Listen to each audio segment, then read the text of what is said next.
Volume 3, Chapter 319, 5th of November, 1945. Storm and Miracles on the Ship. The Mediterranean is an enraged expanse of green-blue water, with very high foam-crested billows, clashing one against the other.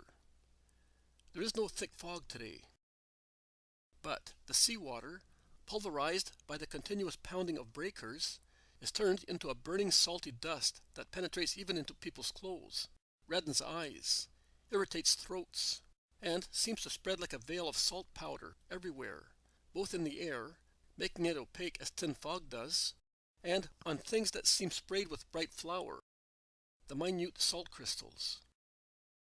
That happens, however, where there is no pounding of billows, or where the waves do not wash the deck from one side to the other, clashing on it, rushing over the ship's side, then falling again into the sea with the roar of a waterfall through bilge drain holes in the opposite side.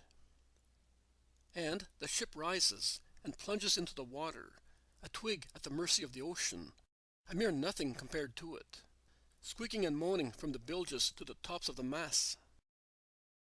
The sea is really the master, and the ship its plaything. With the exception of those maneuvering the boat, no one is on deck. There are no goods either, only the lifeboats. And the crewman, first of all the Cretan Nicomedes, half naked, rolling like the ship, run here and there, refitting and securing, a difficult task because of the flooded, slippery deck. The locked hatchways make it impossible to see what is happening below deck. But I am sure that they cannot be very happy down there. I cannot make out where they are, because there is nothing but sea around and a remote coast, which appears to be a mountainous one, with real mountains, not hills. I would say that they have been sailing for more than one day, because it is certainly morning, as the sun, which appears and disappears among thick clouds, is shining from the east. I think that the ship is making little progress, notwithstanding that she is tossed about so much. And the sea seems to become more and more precipitous. With a frightening crash, a part of a mast, the precise name of which I do not know, breaks off, and in falling, dragged by an avalanche of water, which collapses on the deck together with a real whirlwind, knocks down part of the ship's side. Those below must feel that the ship is foundering. And that is proved, after a moment, when a hatch is half opened, and Peter's gray-haired head juts out. He looks around, sees, and closes the hatch just in time to prevent a torrent of water from falling through it. But later, in a moment of calm, he opens it again and jumps out. He clings to supports and watches all hell let loose, and he whistles and mumbles, commenting the situation. Nicomedes sees him. "Away! Go away!" he shouts. "Close that hatch. If the ship becomes heavier, she will sink. We are lucky if I do not have to throw the cargo overboard. Never seen a storm like this. I'm telling you, get away. I don't want landlubbers in my way. This is no place for gardeners." And he cannot continue, because another wave sweeps the deck, drenching all those on it. "See," he shouts to Peter, who is dripping wet. "I see, but it doesn't surprise me. I'm not capable only of looking after gardens. I was born on water, of a lake, that's true. But even a lake. Before being a gardener, I was a fisherman, and I know." Peter is very calm, and he knows how to be with the rolling of the ship perfectly well, with his sturdy legs wide apart. The Cretan watches him while he moves to go near him. "Are you not afraid?" he asks him. "I wouldn't dream of it." "And the others?" "3 are fishermen like me, That is, they were. The others, with the exception of the sick man, are strong. Also the woman? Watch. Look out. Hold on. Another avalanche of water invades the deck. Peter waits until it is all over and then says, I could have done with this coolness last summer. Never mind. You were asking what the woman is doing. She is praying, and you had better do the same. But where are we now, exactly? In the Cyprus Channel? I wish we were. I would sail to the island and wait for the elements to calm. We are just off Colonia Julia, or Berytus, if you prefer so.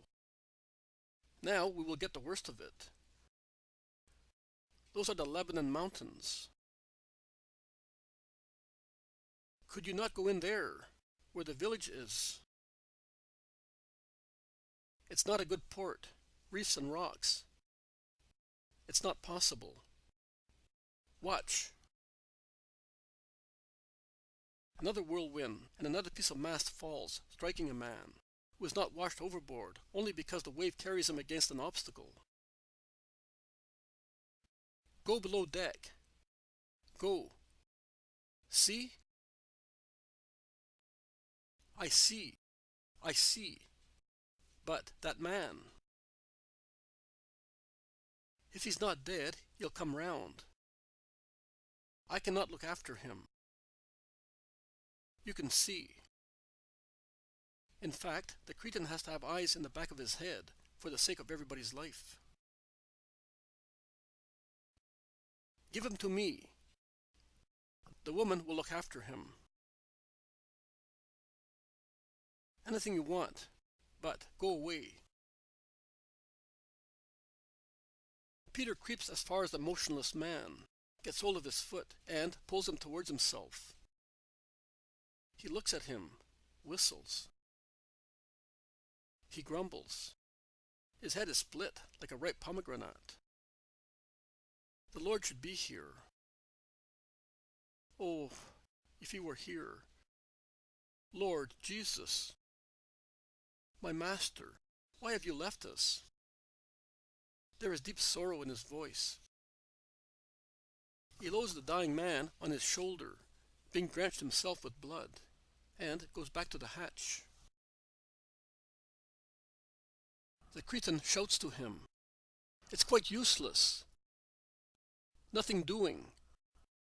See? But Peter, loaded as he is, makes a gesture as if to say, We shall see, and he presses against a pole to resist a new wave. He then opens the hatch and shouts, James, John, come here, and with their help he lowers the wounded man, then descends himself, securing the hatch. In the smoky light of hanging lamps, they see that Peter is bleeding.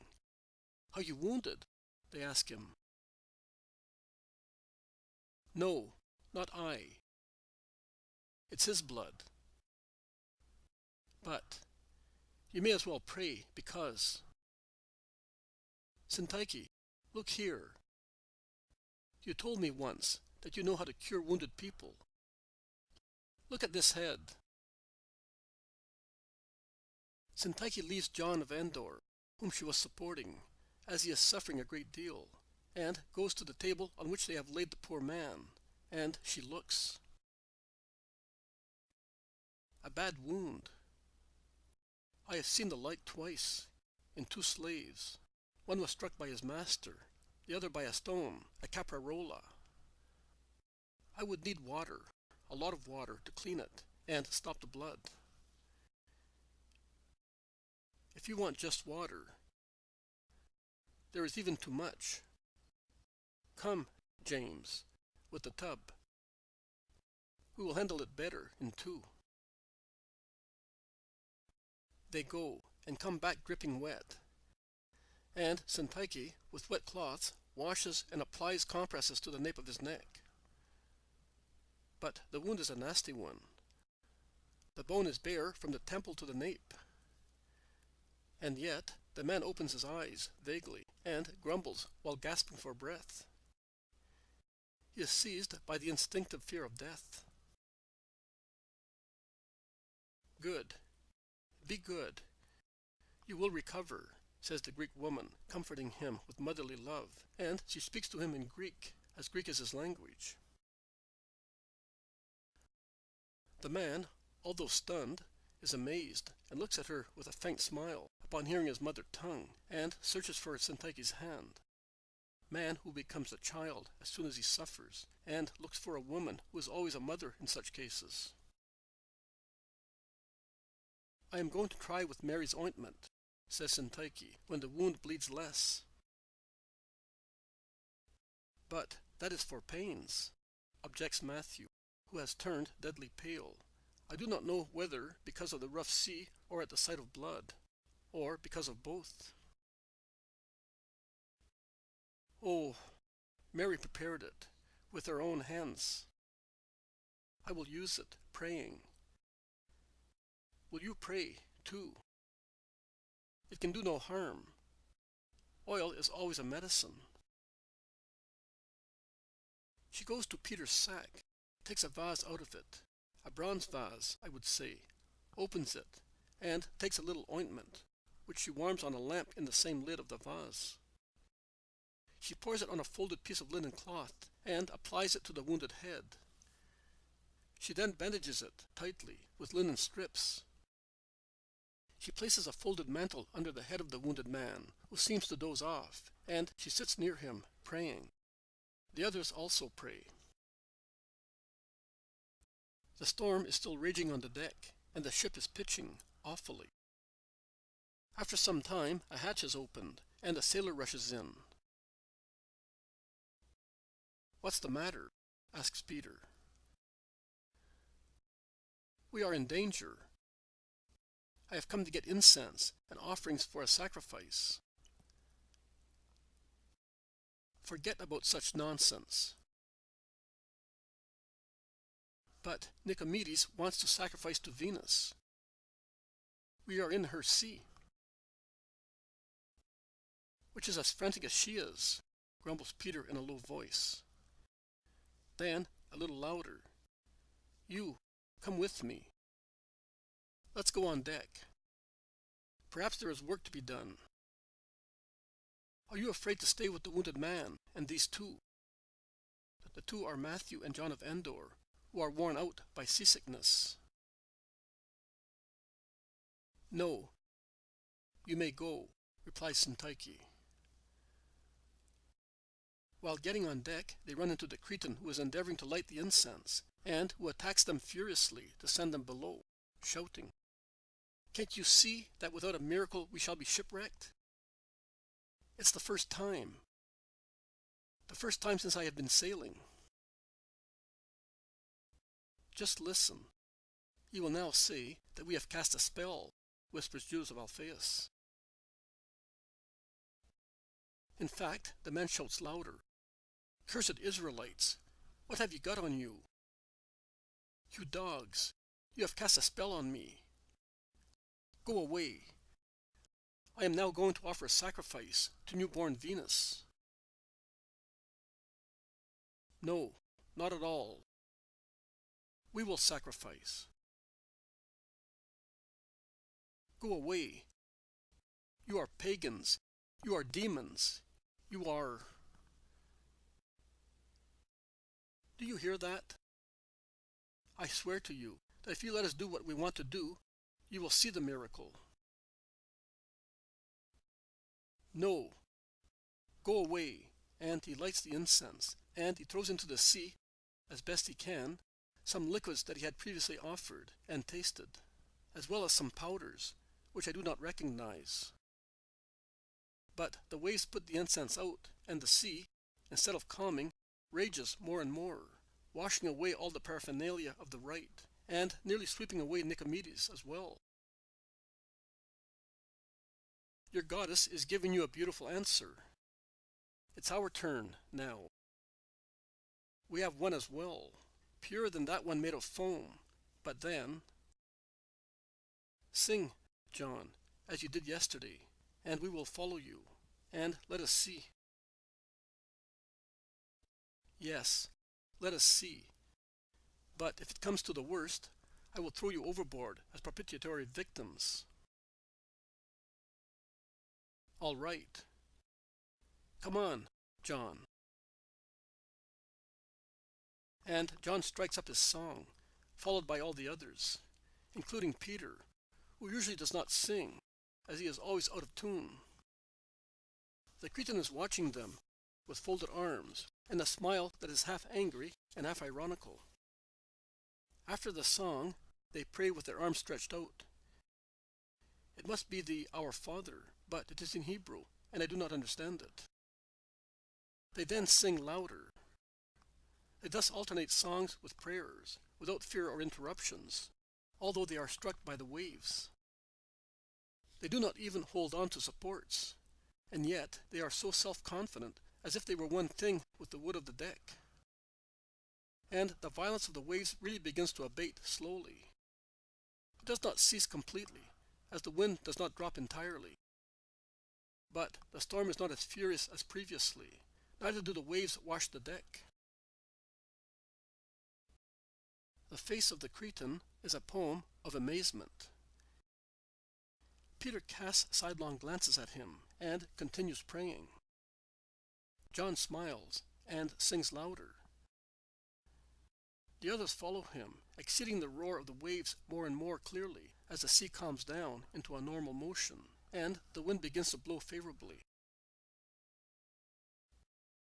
Well, what do you think of it? But what did you say? What formula is it? That of the true God and of his holy handmaid. You may hoist your sails and sort things out here. Is that not an island? Yes, it's Cyprus. And the sea is even calmer in its channel. How strange. But that star that you worship, who is it? Venus, isn't it? You should say, you venerate. We worship God only.